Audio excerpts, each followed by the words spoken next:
जी अस्सलाम वालेकुम।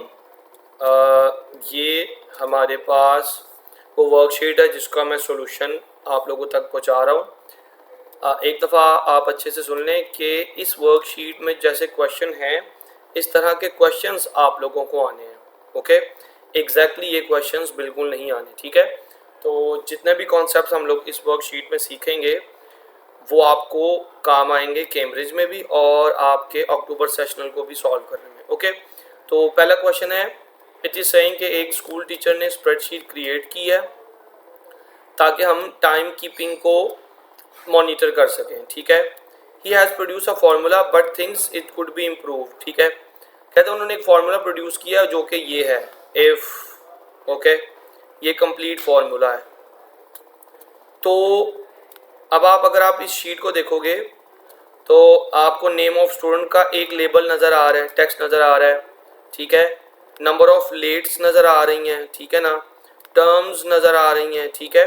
और एक और डेटा बना हुआ है जिसमें ज़ीरो के सामने एक्सेलेंट लिखा है, वेरी गुड लिखा है, गुड लिखा है, पुअर और वेरी पुअर, फाइन।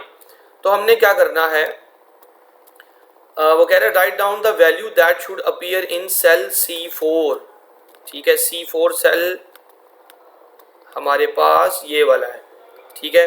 और C4 सेल में ये फॉर्मूला लगा हुआ है, इस फॉर्मूला की जूम्ड फॉर्म ये ऊपर लिखी है, तो मैं इस फॉर्मूला को यूज़ करूँगा, ओके, इसे, ठीक है। अब ये फॉर्मूला कह रहा है चेक करो कि B4 में जो वैल्यू है क्या वो A18 से ग्रेटर है कि नहीं है। तो लेट्स सी कि B4 में क्या वैल्यू स्टोर है। सी B4 सेल में स्टोर है 17, ओके।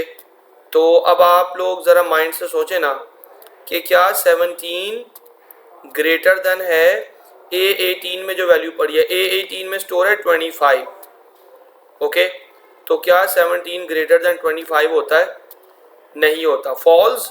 फॉल्स के केस में कंट्रोल इधर आ जाएगा इस वाली इफ पे, ठीक है ना। जिन बच्चों को पता है या जिनको नहीं भी पता उनके लिए मैं रिपीट करा रहा हूँ, इफ के बाद पहले एक लॉजिकल टेस्ट होता है, यानी कि ये लॉजिकल टेस्ट है, कॉमा से पहले।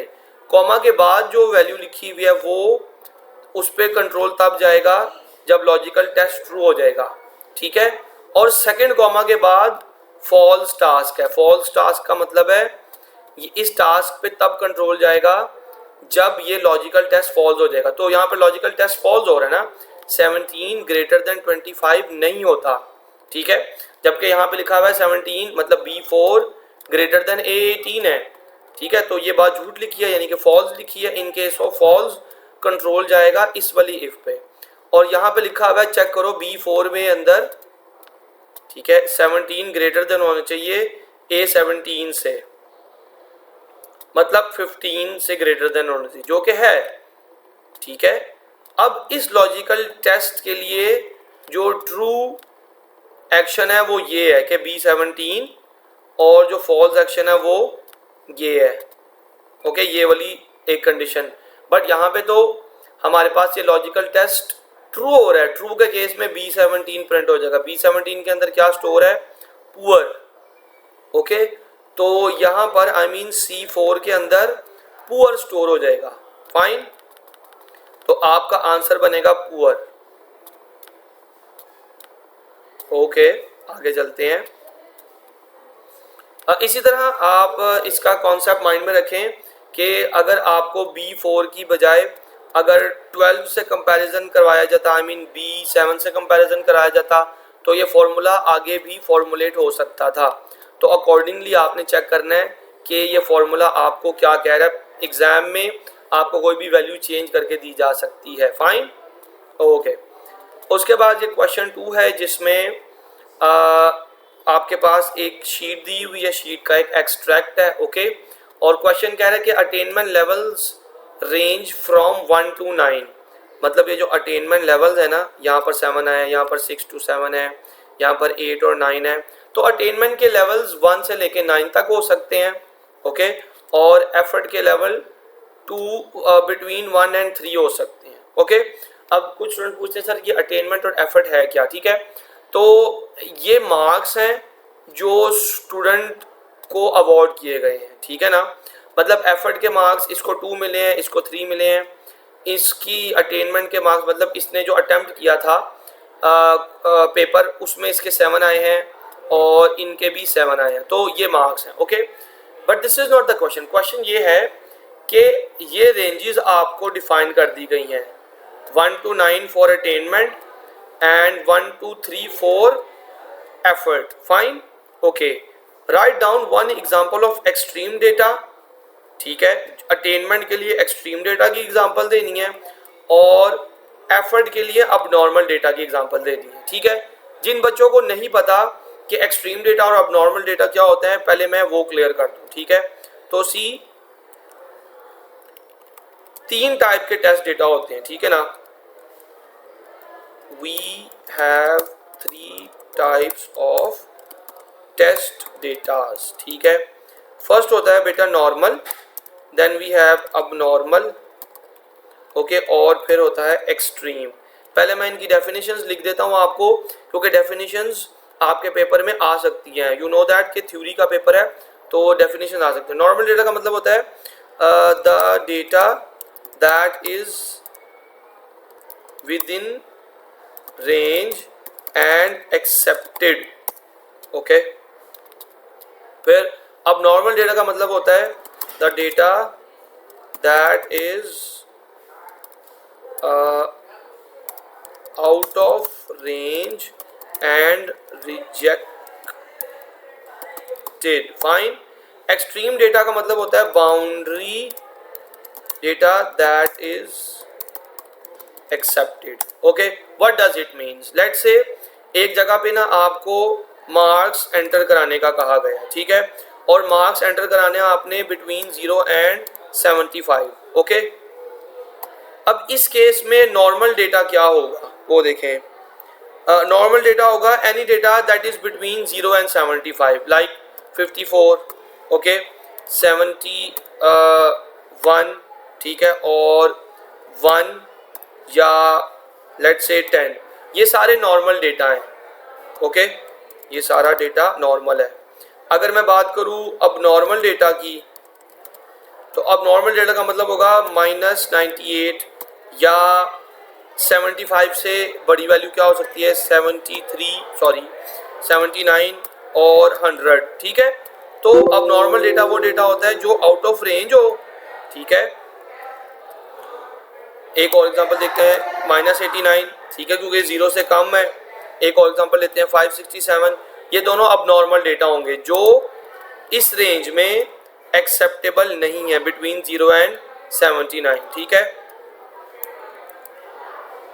ये अब नॉर्मल डेटा की एग्जांपल होगी। और अगर मैं एक्सट्रीम डेटा की बात करूं तो 0 and 75, the lowest value that is accepted and the highest value that is accepted in a system, उसको बाउंड्री डेटा भी कहते हैं या एक्सट्रीम डेटा भी कह सकते हैं, फाइन, ओके। अब आपका जो क्वेश्चन है उस क्वेश्चन में पूछा गया है अटेनमेंट के लिए एक्सट्रीम डेटा बताएं, तो बाउंड्री डेटा पूछ रहा है वो। तो अटेनमेंट के लिए बाउंड्री डेटा होगा 1 एंड 9, ओके। इसी तरह एफर्ट के लिए अब नॉर्मल एफर्ट की रेंज क्या है 1 to 3, तो आप लिख सकते हैं -4, ठीक है। 0 भी इस केस में अब नॉर्मल डेटा होगा, ओके, या 3 से कोई भी बड़ी वैल्यू लिख सकते हैं, लेट्स से मैंने 100 लिख दी, ओके। इनमें से कोई भी 0, 100 और -4 में से कोई भी एक एग्जांपल लिख सकते हैं। और अटेनमेंट में 1 एंड 9 आपने एज एन एक्सट्रीम डेटा बता दिया। अगर नॉर्मल डेटा पूछा होता अबाउट अटेनमेंट तो वो बिटवीन 1 एंड 9 कोई भी नंबर हो सकता था, लेट्स से 5, ओके। अगर नॉर्मल डेटा पूछा होता फॉर एफर्ट तो वो कोई भी डेटा होता 1, 2 या 3 में से, क्योंकि उसकी रेंज है 1 to 3, ओके। आगे चलते हैं बेटा। फिर आपको एक स्प्रेडशीट का एक्सट्रैक्ट दिया हुआ है, ठीक है, और कहा जा रहा है कि डॉक्टर ने ऑटोमेटिक कलर चेंज, ये क्वेश्चन नहीं आना आपको, ओके, मैंने आपको ऑलरेडी बता दिया हुआ है, ठीक है। ये क्वेश्चन आएगा कि बताएं डॉक्टर नेम्ड रेंज क्यों यूज कर रहा है, वो बता रहा है डॉक्टर ने ब्लड प्रेशर के लिए नेम्ड रेंज डिफाइन कर दिया है from F3 to H7। Okay, मतलब ये देखें F3 टू H7 कौन सी रेंज बनती है, ये बनती है, ये F3 है और ये H7 यहाँ तक आता है। ठीक है, तो इतने डेटा को डॉक्टर ने रेंज डिफाइन कर दिया है। ओके, और हमसे क्या क्वेश्चन किया जा रहा है कि जिस अगर डॉक्टर ने रेंज को डिफाइन किया है तो क्यों किया है। ओके, ऑब्वियसली नेम रेंज के कुछ एडवांटेजेस होते हैं जो मैं आपसे डिस्कस करने लगा हूँ। ओके, तो उसके लिए मैं एक वर्क एग्जांपल पे जाता हूँ। ठीक है, सी मैं गया यहाँ पे एक्सेल में और लेट से ये मेरे पास कुछ डेटा है। ओके, अब देखें लेट से मैंने इस स्प्रिंट टाइम के डेटा के साथ कोई एक्शन परफॉर्म करना है, तो रादर देन कि मैं इस डेटा को बार बार सेलेक्ट करूं, ठीक है, मैं क्या करता हूं, मैं इस डेटा की रेंज डिफाइन कर देता हूं। लेट से मैंने ये डेटा सेलेक्ट किया, right click and define name. Okay, अब वो मुझे कह रहा है इसका एक नाम दे दो, तो मैं इसका नाम स्प्रिंट टाइम ही रहने देता हूं क्योंकि ये सूटेबल नेम है इस रेंज के लिए। मैंने ओके कर दिया। ओके, अब नेक्स्ट टाइम मुझे ये सारे सेल दोबारा सेल इस तरह सेलेक्ट करने की जरूरत नहीं पड़ेगी। मैं जाता हूं यहां पर, ओके, और स्प्रिंट टाइम की रेंज एक बन गई हुई है, उसको क्लिक करता हूं तो ये सेल्स ऑटोमेटिकली सेलेक्ट हो जाएंगे। ओके, एक और दफा देखें, मैंने ये इन इतने सेल्स को सिलेक्ट किया, right click and define name, और इसका मैं नाम मेल की बजाय जेंडर रख देता हूँ, वो सूटेबल नेम है इस रेंज के लिए। ओके, तो बजाय इसके कि मैं इन पूरे सेल्स को रैंडमली एक्सक्लूसिवली जाकर सिलेक्ट करूं, मेरे पास ये रेंज डिफाइन हो चुकी हुई है, मैं इसे सेलेक्ट करता हूं और मेरे पास वो सारे सेल्स सेलेक्ट हो जाएंगे। ओके, तो आप 3 मार्क्स का क्वेश्चन है, तो 3 मार्क्स के लिए आप क्या लिखेंगे वो देख लें।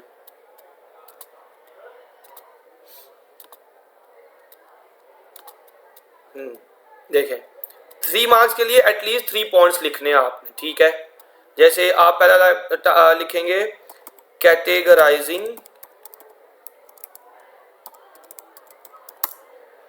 डेटा। ठीक है,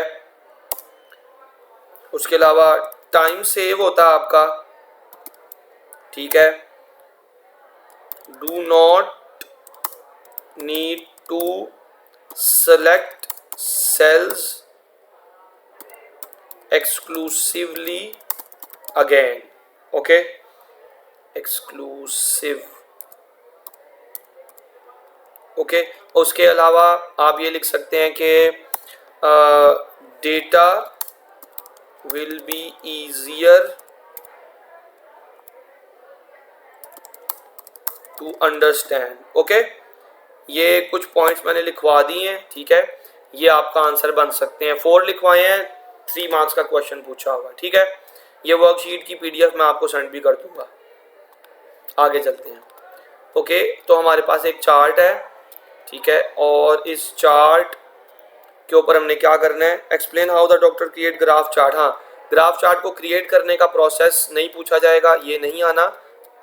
ओके, लेकिन क्या आना है, write in your answer 1 improvement that could be made up to the graph. Okay, तो देखिए सबसे पहले तो आप चार्ट का टाइटल इंसर्ट करा सकते हो। ये वैल्यू एक्सिस पे वैल्यूज तो नज़र आ रही हैं, लेकिन वैल्यू एक्सिस का टाइटल नहीं नज़र आ रहा, तो वैल्यू एक्सिस लगा सकते हो।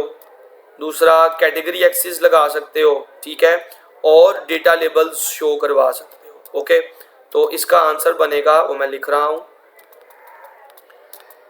ठीक है, आंसर बनेगा सेट चार्ट टाइटल और ऐड वैल्यू एक्सिस लेबल। दूसरी इंप्रूवमेंट ये, तीसरी improvement add category axis label, और फोर्थ ये है कि ऐड डेटा लेबल्स। ओके, अब कुछ बच्चों के माइंड में है सर ये देखें कैटेगरी एक्सिस तो ऑलरेडी दिया हुआ है ना। नहीं बेटा, ये कैटेगरी एक्सिस नहीं है, यहाँ पर ये लेजेंड दिया हुआ। ठीक है, अच्छा आगे चलते हैं। क्वेश्चन इज के ये फॉर्मूला है, ओके, और ये फॉर्मूला क्या कर रहा है, आपने इसको अपने वर्ड्स में एक्सप्लेन करना है, ठीक है। तो सी, ये फॉर्मूला एक्चुअल में क्या कर रहा है, सम कर रहा है B5 से लेकर B9 तक जो वैल्यूज हैं उनको सम करने के बाद मल्टीप्लिकेशन होगी D1 की वैल्यू से, और जो भी वैल्यू आएगी वो राउंड हो जाएगी up to 1 decimal place, okay. अब देखिए, तो आप इसका आंसर कैसे लिखेंगे, आप इसका आंसर यूँ लिखेंगे, this formula is adding values from B5 to B9, okay, and multiplying, बल्कि ये देखें, एक पहला पॉइंट ये आपने लिखा, ठीक है, and multiplying that value with the value in D1, fine. यहाँ पर मल्टीप्लाइंग के एल मिस हो गया। दूसरा point and third point is then rounding the value to 1 decimal place, okay. तो 3 पॉइंट्स के लिए 3 मार्क्स के लिए 3 पॉइंट्स, ओके फाइन। आगे चलते हैं।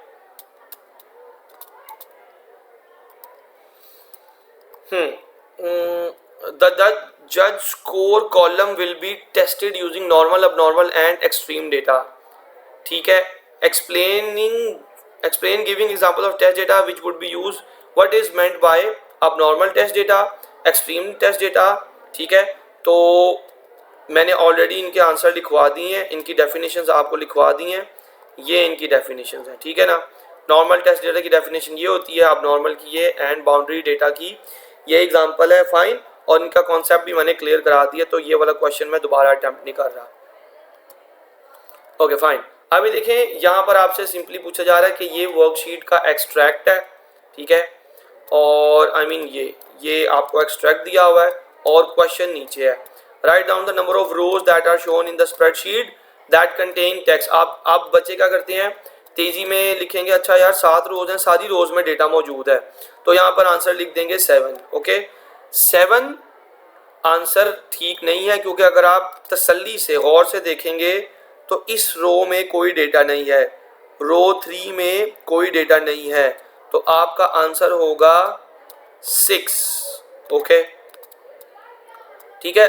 कीप इन माइंड के अगर काट के आंसर लिखा होगा तो वो एंटरटेन नहीं किया जाना, फाइन, क्योंकि कैम्ब्रिज में भी वो एंटरटेन नहीं किया जाता, ओके। और इस तरह नेक्स्ट क्वेश्चन है, write down the number of columns that are shown in spreadsheet. तो कॉलम बचे यूं गिनेंगे 1 2 3 4 5 6 7 8 9, 9 कॉलम्स तो हैं, लेकिन डेटा किन में है, 8 कॉलम्स में डेटा है, बी वाले में नहीं है, तो इसका आंसर आएगा 8, fine, easy. Next question says के ये जो फॉर्मूला लगा हुआ है, ये फॉर्मूला क्या कर रहा है, इसको डिटेल से एक्सप्लेन करें। तो सिंपली ये फॉर्मूला पहले चेक करेगा कि F4 के अंदर Y स्टोर है या नहीं। अगर Y स्टोर है तो ये वाला एक्शन परफॉर्म होगा, ये मल्टीप्लिकेशन वाला, क्योंकि ये ट्रू टास्क है। अगर फॉल्स हो जाएगा तो ये वाला टास्क परफॉर्म होगा, जो ये डबल कोट्स लगी हुई, ठीक है। इनका मतलब क्या अभी मैं बता रहा हूँ, ठीक है। सी, तो आप इसका आंसर लिखेंगे, this formula will check if the value of cell F4 is Y or not, okay. If this logical test turns out to true, ठीक है, then logged values of cell I1 will be multiplied, simply multiplied with value in D4 and G4. Fine. Otherwise a blank cell will be printed. Okay, तो you need to understand कि यहाँ पर ये जो double quotes हैं ये blank की तरह वर्क कर रहे हैं. ठीक है, आई मीन अगर F4 के अंदर y स्टोर नहीं होगा, ठीक है, तो ये एक्शन परफॉर्म नहीं होगा. ओके, और ये वाला एक्शन परफॉर्म होगा, फॉल्स टास्क. और इस फॉल्स टास्क का मतलब है कि सिंपल सेल को ब्लैंक रहने दो, नथिंग एल्स. ओके, अच्छा ये वाला क्वेश्चन नहीं आएगा कि स्टेप बताएं कि H4 को US डॉलर्स कैसे बनाते हैं. ठीक है, एक दफ़ा मैं बता दूं कि ये कैसे होता है. लेट से कोई भी वैल्यू है, ठीक है, लेट से यहाँ पे मैंने वैल्यू लिख दी 67. इसको US डॉलर बनाने का जो प्रोसेस है वो ये 67 को आप यहाँ नंबर के लॉन्चर से जाते हो. ठीक है ना, यहाँ से जाकर आप करेंसी में जाओगे और यहाँ पर रुपीस की बजाय इसका सिंबल डॉलर चूज कर दोगे. ठीक है ना, तो ये प्रोसेस होता है just to kill your curiosity. लेकिन ये क्वेश्चन आना नहीं है. ओके, आई मीन वो क्वेश्चंस नहीं आने हैं जिसमें स्टेप्स पूछे हों, क्योंकि ये तो प्योरली प्रैक्टिकल क्वेश्चंस होते हैं. फाइन. अच्छा, फिर आपको एक स्प्रेडशीट दी हुई है और स्प्रेडशीट के नीचे एक फॉर्मूला है. ओके, तो फॉर्मूला ये है. ओके, और ये फॉर्मूला क्या कर रहा है आपसे पूछा गया है. ठीक है, इस फॉर्मूले का पहले आंसर देखो. ये फॉर्मूला क्या करता है बेटा, आपके पास डिफरेंट फार्मूलाज हैं जो मैंने आपको सिखाए हैं काउंट की फैमिली के, जैसे जिनमें मैं आपको एक दफ़ा रिवाइज करा दूं क्योंकि ये ज़रूर आने हैं. काउंट क्या करता है, counts all values in range. Okay, जबकि काउंट ए क्या करता है, counts all values and labels in range. Okay, फिर काउंट इफ क्या करता है, counts all values that specify particular criteria. क्या मतलब, ठीक, क्या इसका मतलब है कि अगर एक रेंज में वैल्यूज हैं, ठीक है ना, तो काउंट का फंक्शन वो वैल्यूज काउंट कर लेता है. लेट्स से मैंने यहाँ लिखा काउंट इक्वल्स टू काउंट. ठीक है, अब यहाँ पर जितनी वैल्यूज हैं वो आंसर आ जाएगा. देखो यहाँ पर टोटल 8 वैल्यूज हैं, काउंट के फंक्शन ने मुझे ये करके दिखाया. ठीक है, अगर मैं इसी को काउंट ए सेलेक्ट कर दूँ, ये स्प्रिंट टाइम वो रेंज बनी हुई है. ओके, तो यहाँ पर 0 आंसर आना चाहिए. देखें स्प्रिंट टाइम में, अच्छा काउंट ए है, काउंट ए वैल्यूज और जो हमारे पास नंबर्स होते हैं उन दोनों को काउंट कर लेते हैं. ठीक है, अगर मैं इस सेल में लिखता हूं काउंट, ठीक है, और ये वाले सेल सेलेक्ट करता हूं, ये वाली रेंज सेलेक्ट कर देता हूं, अगर इसका आंसर 0 आएगा. क्यों, आप ऐसा, ये देखिए यहाँ पर वैल्यूज तो स्टोर हैं बेटा, ये वैल्यूज नहीं है, ये लेबल्स हैं, ये टेक्स्ट हैं. तो काउंट का फंक्शन काउंट का फंक्शन सिर्फ नंबर काउंट कर सकता है, टेक्स्ट काउंट नहीं कर सकता. ओके, मतलब लेबल को काउंट नहीं कर सकता. जबकि count A refers to count all. अगर इस रेंज में नंबर्स हो या टेक्स्ट हो, ये दोनों चीजें काउंट करके दे देगा. लेकिन काउंट इफ क्या करता है, देखें अगर मैं यहां पर लगाता हूं count if equals to count if, अब मैंने पहले उसको रेंज बतानी है. ठीक है, मैंने उसको कहा ये इस रेंज से तुमने काउंट करने हैं. क्या काउंट करना है, मैंने उसको कहा तुमने फीमेल काउंट करनी है. ठीक है, अब देखो सिर्फ वो वाले सेल्स का काउंट आंसर में आएगा जहां पर फीमेल स्टोर है. ठीक है, सो सी 3 फीमेल है, 1 2 एंड 3. बात समझ आई. तो काउंट इफ क्या कर रहा है, आप उसको पहले रेंज बताते हो और फिर एक क्राइटेरिया बताते हो, जहां जहां पे वो क्राइटेरिया ट्रू होगा वहां पे सेल काउंट होते जाएंगे. फाइन. अब इस फॉर्मूला से आइडेंटिकल फॉर्मूला यहाँ पे आया हुआ है.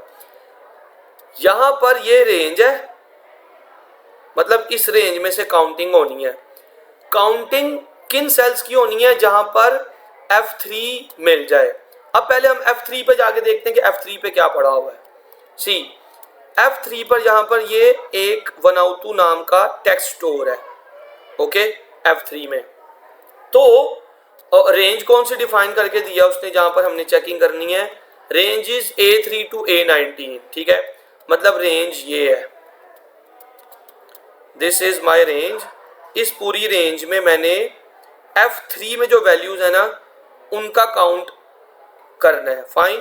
तो अगर आप देखें तो इसका आंसर निकलेगा, देखें 1 2 3 4 5, ठीक है। तो अगर आपसे सिर्फ आंसर पूछा जाता तो आंसर विल बी 5, लेकिन आंसर नहीं पूछा हुआ, आपसे पूछा हुआ है कि ये फॉर्मूला कर क्या रहा है और बताएं कि डॉलर साइन क्यों लगाए हुए हैं, ये भी पूछा गया, ओके। तो इसका आंसर आप यूं बनाएंगे, see the count if formula is checking और counting the number of cells that contains the value that is in cell F3, simple, ठीक है। काउंटिंग फॉर्मूला काउंट कर रहा है उन सेल्स को जिनकी वैल्यू F3 से मैच करती है, ओके। और उसने पूछा हुआ है कि डॉलर साइन क्या कर रहा है, तो आप बताएंगे the dollar sign represents that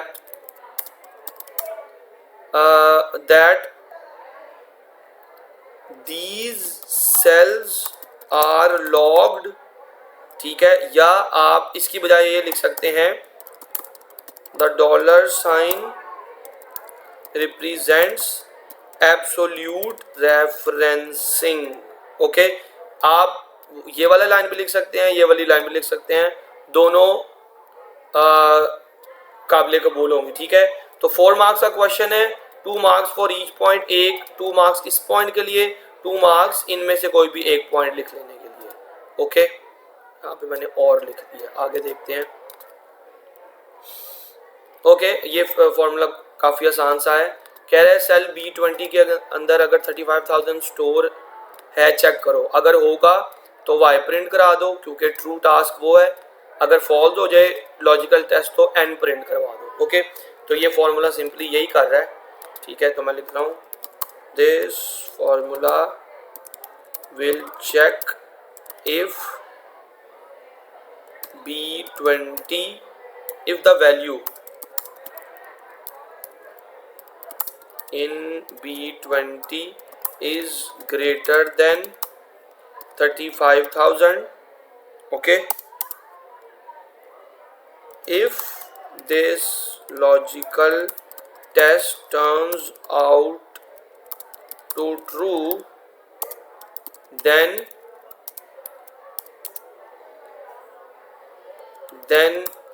y, yes नहीं कहना, yes करेक्ट आंसर नहीं होगा, y will be printed, otherwise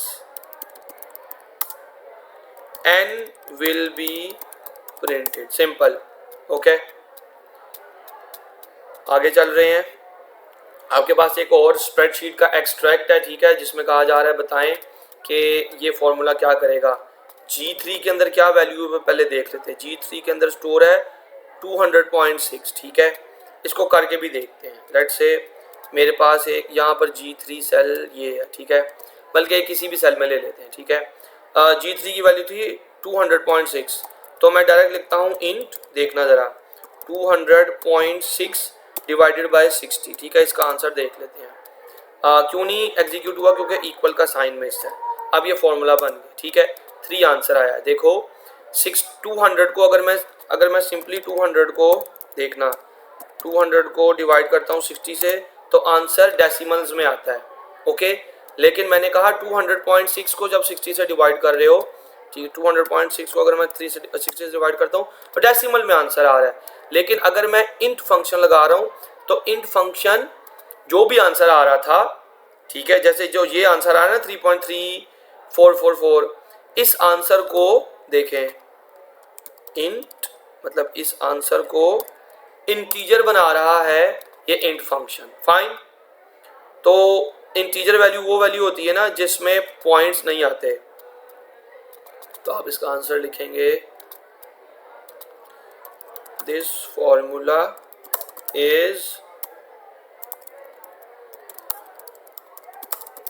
is dividing value in cell G3 with 60 and making that value integer by dropping decimal values। Fine, okay, आगे चलते हैं।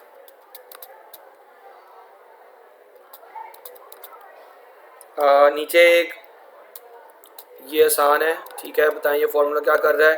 तो इसमें आप लिखेंगे, एक minute, this formula is rounding the value in cell I3 to 1 decimal place। Simple.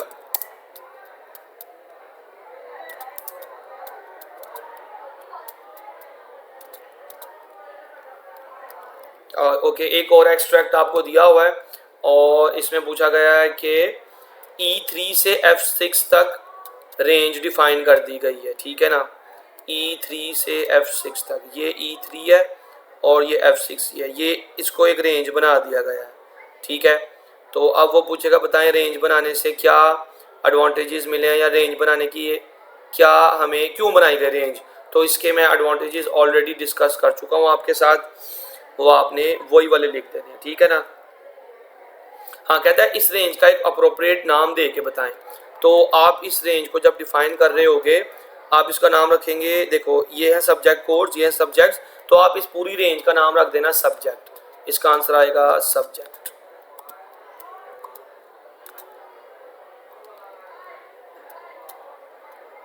ठीक है, इसका आंसर तो मैंने लिखवा दिया हुआ है कि सेल रेफरेंसेस की बजाय कि वो उसने रेंज क्यों बनाई, उसका आंसर मैंने लिखवा दिया है। इसका आंसर आ रहा है सब्जेक्ट। ओके, और नीचे वाला फॉर्मूला देखें आप, इसका जो सी आ रहा है उसमें एक फॉर्मूला दिया है और काउंट इफ हम ऊपर ऑलरेडी करके आए हैं, तो ये आप लोगों के लिए आसान होना चाहिए। A4 से A15 तक जिन जिन सेल्स में ई स्टोर है वो आंसर में आ जाएंगे। अब इसको देखते भी हैं, A4 से A15 तक सी, ये रेंज है, ठीक है ना। ये A4 से A15 तक ये रेंज है, इसमें कितनी बार ई आया हुआ है, 1 2 3 4 5 6 7 8 टाइम्स। तो हमारे से इसका ये नहीं पूछा गया कि 8 टाइम्स 8 लिखो आंसर, नहीं, पूछा जा रहा है कि ये फॉर्मूला कर क्या रहा है, ठीक है। वो तो आप लोगों की अंडरस्टैंडिंग के लिए मैंने बताया ना। तो आप लिखें this formula is counting all those cells from A4 to A15 which contains E, बस ये आंसर है इसका। फिर ओके, यहाँ पर एक एक्सट्रैक्ट दिया और आपको पूछा जा रहा है कि कोई थ्री फॉर्मेटिंग फीचर्स लिखें। तो पहला फॉर्मेटिंग फीचर ये है कि जो हेडिंग रो है इसको आप बोल्ड कर दें और इसका बैकग्राउंड कलर चेंज कर दें, ठीक है। और फिर हम ये कर सकते हैं कि ये जो हमारे पास ये जो डेटा है सारा, इसको आप सेंटर अलाइन कर सकते हो बेटर विजिबिलिटी के लिए, और बॉर्डर ऐड कर सकते हो। आपके माइंड में सर देखें बॉर्डर तो ऑलरेडी एडिड है, तो ये आपको शीट मिली हुई है, ठीक है, इसके ऊपर बॉर्डर एडिट नहीं है।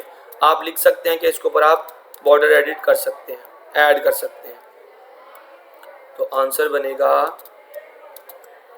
We can bold and increase font size of header row. दूसरा, we can change background colour of header row, ठीक है, तुम to make it more visible, okay, and we can centre align the text, ठीक है, and हाँ, we can set borders. बस आगे देखें, आई थिंक ये लास्ट क्वेश्चन है, हाँ ये लास्ट क्वेश्चन है, ओके। सो आपसे पूछा जा रहा है कि बताएं कि ये आपको एक एक्सट्रैक्ट दिया हुआ है, ओके, ये सारी शीट एक एक्सट्रैक्ट है किसी एक्सेल शीट का और उसके ऊपर ये फॉर्मूला लगाया हुआ है, पूछा जा रहा है कि बताएं ये फॉर्मूला क्या कर रहा है। तो सी ये फॉर्मूला पहले एवरेज काउंट करेगा from B3 to D3, fine, और जो भी एवरेज निकलेगी वो मोस्ट प्रोबेबली पॉइंट्स में निकलेगी, डेसिमल प्लेसेस में निकलेगी, लेकिन आपकी उस वैल्यू को, डेसिमल प्लेस वाली वैल्यू को राउंड अप कर दिया जाएगा विद 0 डेसिमल प्लेस, ओके। तो आप इसका आंसर क्या लिख रहे हैं, see, the formula is calculating average of cells B3 to D3, okay, then the average is rounding up to 0 decimal place, बस, okay, easy। and lastly we have function and formula. Yes, ये question ज़रूर आपने तैयार करना है, okay, very important question, इसका answer मैं आपको लिखवा रहा हूँ, ठीक है ना। 4 मार्क्स का होगा लेट से, तो आपने दो डिफरेंसेस लिखने हैं between these, okay. See function है, ठीक है, पहले आप लिखेंगे function, it is a built in formula, built in formula, it is a built in formula that can perform specific tasks, ठीक है। और फिर आपने इसकी एग्जांपल देनी है, दूसरा मार्क आपको मिलेगा इसकी एग्जांपल के लिए। फंक्शंस कौन से होते हैं, फंक्शन आपका बहुत ज़्यादा होते हैं, जैसे इक्वल्स टू, यहाँ पे सम का फंक्शन है, ठीक है, एवरेज का फंक्शन है, काउंट का फंक्शन है, काउंट इफ का फंक्शन है, ठीक है ना। ये सारे आपके पास बिल्ट इन फंक्शंस हैं, या जिनको आप फंक्शन कहते हो। जबकि आप अगर बात करो फॉर्मूला की, ठीक है, फॉर्मूला इज डेवलप्ड या slash written by user to perform specific task। अब आपने इसकी एग्जांपल देनी है, ठीक है, आप लेट से दे दें यूं, a इक्वल्स टू A4, ठीक है, प्लस 8 और ठीक है, इसको ब्रैकेट में लिख लें। ये सिंपल इतनी भी एक फॉर्मूला की एग्जांपल हो सकती है, ठीक है, लेकिन थोड़ा सा ऑप्टिमल कर दें, मल्टीप्लाइड बाय F7, ठीक है। अगर आप इतनी एग्जांपल देते हैं इसकी, तो ये ऑप्टिमल आंसर होगा। एक दफ़ा अच्छे बच्चे जाने से पहले ये देख लें कि एक फॉर्मूला और फंक्शन में एक्चुअल क्या डिफरेंस है। देखो, लेट से मेरे पास कुछ वैल्यूज हैं 45 या ये बन, ठीक है, और 34, ठीक है। अगर मैंने सम करना है तो मैं लिखूंगा इक्वल सम। ये देखो, जैसे मैंने एस लिखा ना, तो एस से रिलेटेड जितने भी फंक्शन मेरी वर्कशीट मेरे एक्सेल में स्टोर होते हैं मेरे सामने आ जाते हैं, ये बिल्ट इन है, ठीक है। मैं कहता हूँ इन तीनों को प्लस करा दो, तो ये तो प्लस हो जाएगा। लेकिन लेट से मैंने इन दो वैल्यूज को आपस में प्लस कराना है और 34 से मल्टीप्लाई कराना है, तो इस टास्क के लिए कोई ऐसा फंक्शन नहीं है। उसके लिए आपको खुद लिखना पड़ेगा। देखो equals to this cell plus this cell, okay ठीक है। देखना मैंने लिखा equals to R6 plus R7 multiplied by this cell, okay. तो ये जो मैंने बनाया है ना, जिसका कोई बिल्ट इन फंक्शन पहले से मौजूद नहीं है, वो एक फॉर्मूला है, ठीक है। तो ये डिफरेंस था। आई होप आप लोगों को चीज़ें समझ आई हैं। अच्छे से पेपर देना है, जितने भी फॉर्मूला करवाए हैं मैंने वो सब पढ़ के आने हैं। अल्लाह हाफिज़।